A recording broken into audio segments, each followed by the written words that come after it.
It is week 3, and it is an ugly week 3 as we deal with a slew of injuries this week.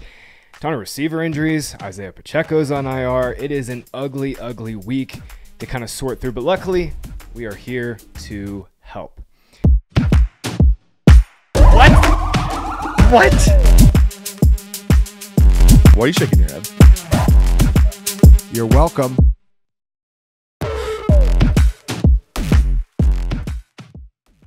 What's up, guys? I am Graham Barfield, one of the co-owners here at Fantasy Points. Welcome back to the channel. Hopefully you're 2-0. Hopefully you're 1-1. Obviously, it's been a really, really tough start across the board. Low scoring. Quarterback play is not good through 2 weeks. A lot of bad performances.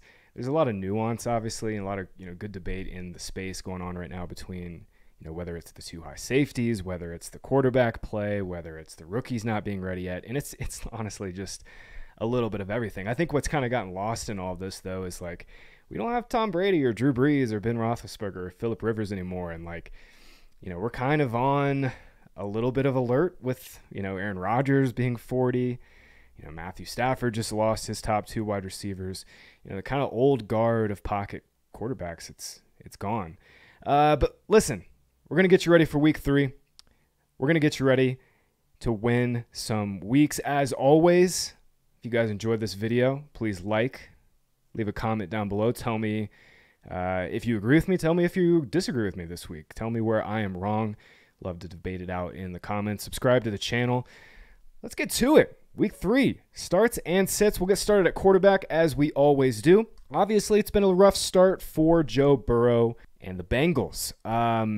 Burrow's always a pretty slow starter. I think all of us kind of expected it. He was probably, still not exactly 100% coming back from the wrist injury. No T. Higgins the first 2 weeks. Burrow looked a lot better last week, and this is a spot, obviously, against Washington for the Bengals just to absolutely go off. The Commanders had the worst secondary in the NFL last year. I think they're going to do it again this year, y'all. They just cannot cover anybody right now. T. Higgins has been back in practice on Wednesday and Thursday, so it looks like he's going to be good to go. Even if Higgins is 60 to 70% limited, I still kind of want to play him as a wide receiver 2 or 3 because, even on 20 or 30 routes, he could just absolutely smash in this spot. But, man, listen, if you've been sitting on Burrow for a few weeks, I think this is the spot to roll him out just against this secondary that just kind of has no chance at covering Chase and Higgins. And this is where we start to see the Bengals ascend, right? Through the first 2 weeks, only 8 or 9 teams are truly pass heavy in terms of pass rate over expectation. The Bengals are number 1 in pass rate over expectation, even without Higgins, even with Chase having limited practice time. This is a pass-first offense. They're going to go nuts on Monday night. One quarterback I love again this week, we loved him last week, was Baker Mayfield, and he came through for us, man. Really nice week for Baker. Another really nice week. This time he obviously had the big scramble, or he juked, I think it was Alexander Zaloni out of his shoes. Mayfield's just a fun player, man. I say it every single week. I say it every single time I talk about him. It's just, it's exciting to talk about Baker because he's, he just makes plays, and he's been really freaking good, man. I love a good underrated underdog story, and Baker has certainly lived up to, the first overall pick. The Bucs are a legitimate playoff team now. Listen, this is obviously an amazing spot. Broncos secondary besides Pat Surtain is one that is beatable. Pat Surtain is going to shadow Mike Evans this week. I think Evans can win that matchup, but listen, I think this is going to be the Baker and Chris Godwin show once again. Baker and Godwin have been really good at diagnosing blitzes in the early stages. Really, really good. No team is blitzing more than the Denver Broncos. They're trying to get some sort of pass rush after losing all of their great pass rushers of the past. This team is just starving to get some pressure on the quarterback, and they're only doing it by blitzing. They're blitzing on 55.5% of opposing quarterbacks' dropbacks. And since last season, Baker Mayfield has been legitimately one of the best quarterbacks in the NFL against the blitz. Like I said, he's been really good with Godwin this year at diagnosing blitzes, just getting the ball out quick. Only Josh Allen has a better small sample passer rating this season when blitzed. According to FantasyPoints data, Mayfield has connected on 18 of 23 passes for 236 yards. Woo! That's 10 yards per pass attempts, 2 touchdowns, no picks. He took a couple sacks against the blitz last week against Detroit, but he's been really freaking good. I think you just go right back to him as a, really high-end streamer this week. Low-end quarterback 1. Amazing spot for the Bucs. The sit this week, it's kind of a tricky week for sits. Like I think this is kind of, bottom of the barrel, pretty obvious sit. It's Kirk Cousins. Listen, I mean, like I said, I think quarterback is really, really straightforward this week. There's like 6 just obvious plays by our projections. At the top of the board, then you have Anthony Richardson kind of in a bad spot, but like you can't take Richardson out of lineups. We like Baker. We like Burrow.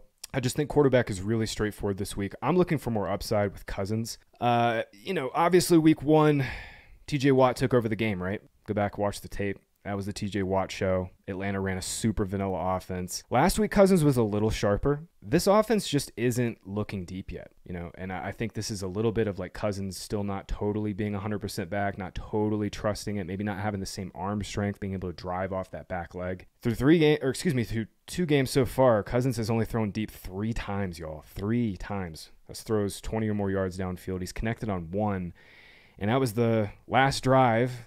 Darnell Moody on like a big, deep kind of out over to the sideline where this corner was playing super far back off the ball. This team is just not throwing deep, and Kansas City is not going to allow them to throw deep. Kansas City keeps everything in front of them. Spags does not allow explosive plays in the pass game, period. The Chiefs are playing the second most too high safety coverage right now at 71% of their coverage snaps last year. They were the, team that used too high safety the most, 69%. This is just what they do, man. Cousins, I think, will be fine long term. They have one hell of an insurance policy in Michael Penix, obviously. But for this week, I'm looking for more upside at Cousins. I think he projects okay. He came out like 16 or 17. But man, I just think, like I said, the top 8 is clear. And there's some pretty good mid-tier QB1s like Mayfield. Just think there's better quarterback plays this week. All right, let's keep it moving to running backs. The top 20 in our projections are just like awesome plays. Obviously, we've seen teams go a little more run heavy out of the gates once again this season, just as, offensive lines, passing, quarterbacks are trying to gel. Passing has obviously just been down for the last 3 years. This is not new news because of the increase in too high safety rates. Defenses are just finally like figuring out, the right ways to stop passing games, right? It's edge pass rushers. If you've got a freak interior defensive lineman that can get pressure, that's great, but it's really just the edge guys and good athletic corners. You play a lot of too high safety coverage, limit the explosive plays, and, offensive coordinators are just saying, hey, you take a guy out of the box, I'm going to run the ball a little more, and that's what we're seeing this season, y'all. So, real quick, top 20 running backs by projections this week, in order. Breece Hall, Alvin Kamara, Devon Achane, Kyron Williams, Bijan Robinson, Saquon, Jordan Mason, Tony Pollard, Jahmyr Gibbs, Zach Charbonnet, Ramondre Stevenson, Travis Etienne, Josh Jacobs, John Taylor, James Cook, Rashad White, James Conner, Derrick Henry. If Joe Mixon plays, I'd throw him in there to make it, what would that be, top 20? Listen, let's go through the RB2 pile, right? That's where the decisions are kind of getting tricky. Aaron Jones, listen, has a really tough matchup this week. Houston is playing incredible run defense once again.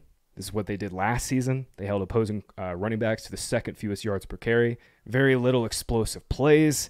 And yeah, they just absolutely stoned the Colts and Bears run games in weeks 1 and 2. 2.7 yards per carry on 37 attempts. Not a single explosive play. They dominated the Bears in the trenches last week. I don't think it's going to be that bad for the Vikings here. They have a better offensive line than Chicago. That being said, we need Jones to kind of bail us out in the passing game.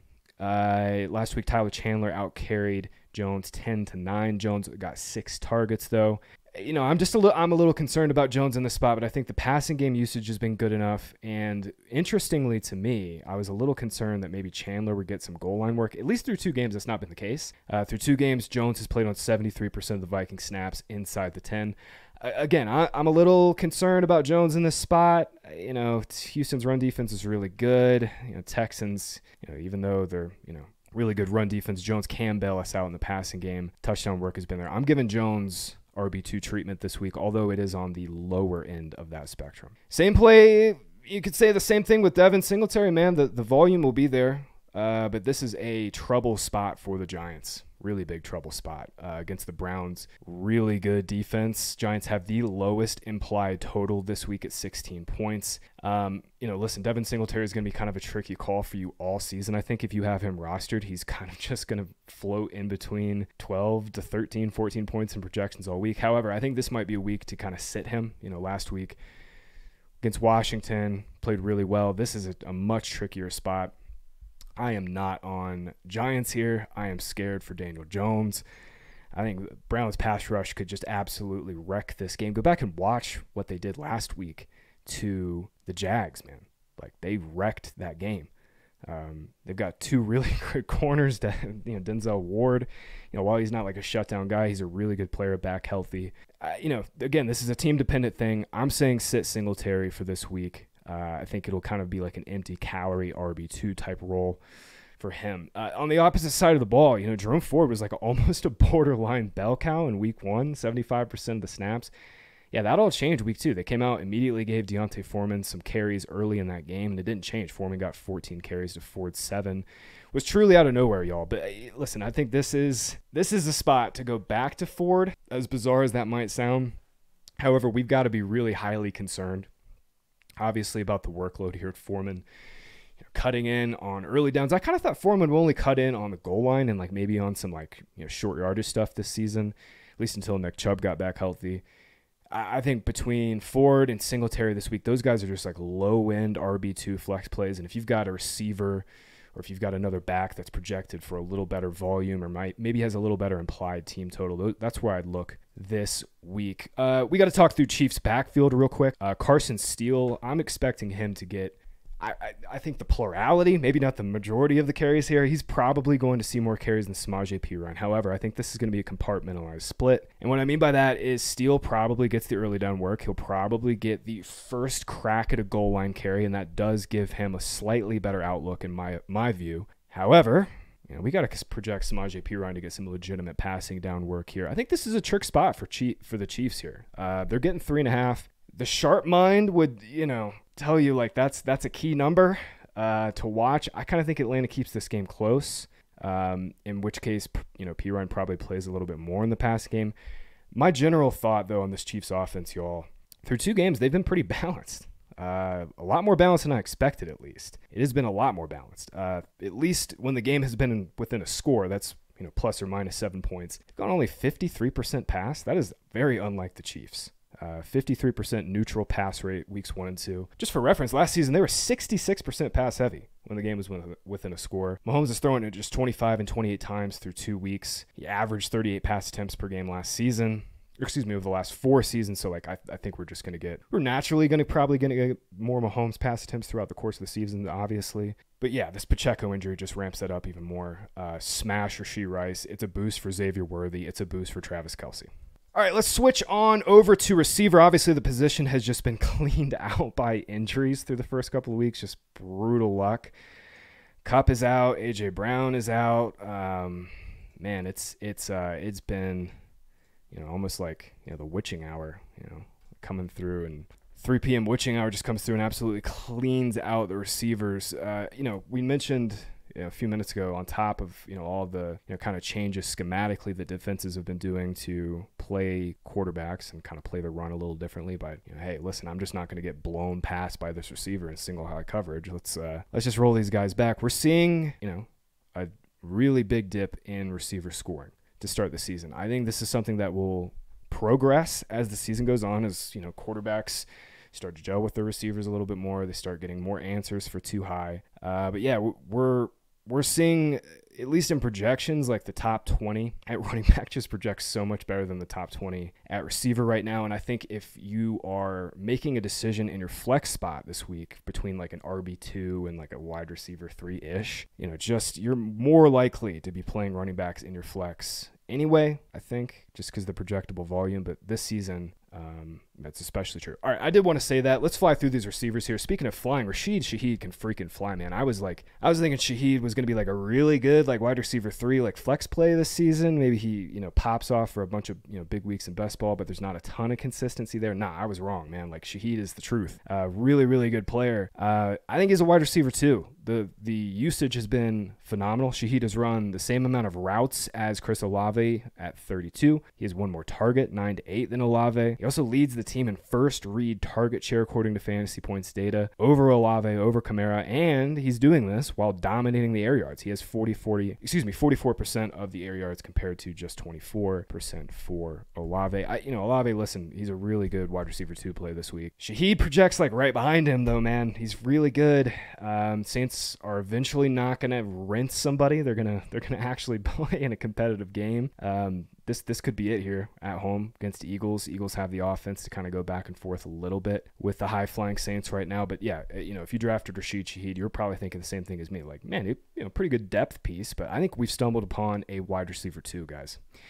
All right, keep it moving. Speaking of stumbling upon wide receiver 2s, my entire projection for Jackson Smith and Jigba was the exact usage he got in week 2. It was the polar opposite of week 1. I was like defeated after week 1, man. I came in talking to John. I think it was before our Thursday matchup point show. I was like, man, I'm gonna have to take an L on JSN. John was like, nah, Graham, don't do it. Don't take the L yet. I'm glad I didn't. JSN week 2. It was the absolute spot-on usage. Obviously got the 16 targets, went off, 12 catches, 117 yards against the Patriots. However, the key to me was not just JSN getting like the layup underneath stuff, design targets. Like we know he can do that. Now, it's getting the deeper downfield stuff. JSN's average depth of target last week rose to 10.6 yards. It was the third highest ADOT he's had in a game in his career to date.